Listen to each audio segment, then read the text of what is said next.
ভারতীয় পণ্য অন্তত সবার 1 মাসের জন্য বয়কট করে দেখা উচিত, যে তারা আমাদের কিভাবে হাতে পায়ে ধরে। অন্তত 1 মাসের জন্য হলে বন্ধ করা দরকার।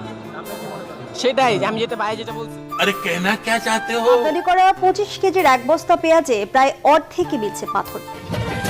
मालिक बस बहुत हो गया, आज तो इस बात का फैसला कल ही डालते हैं। कैसा फैसला? सीधे चलते हैं मुच्छड़ के घर। এটাতে প্রতিবেশী ভারত ছাড়াও মিয়ানমার ও তুরস্ক থেকেও পেঁয়াজ আমদানি করেন ব্যবসায়ীরা।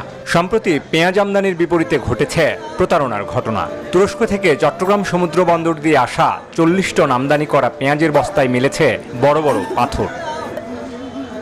দেশের সবচেয়ে বড় ভোগ্যপণ্যের বাজার খাতুনগঞ্জে দেখা যায় 25 কেজির এক বস্তা পেঁয়াজে পাওয়া যাচ্ছে 12 কেজিরও বেশি পাথর। প্রায় 40 টন পেঁয়াজের কপালে জুটেছে একই পরিমাণে।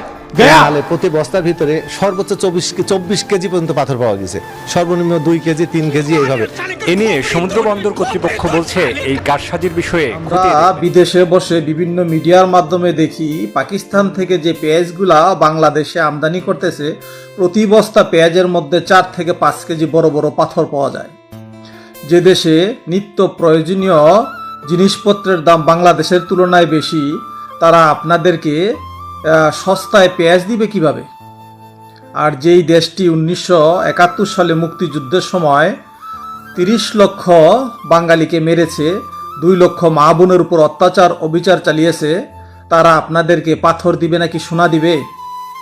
যারা এই পাথরগুলো পেয়েছেন যত্ন সহকারে রাখবেন।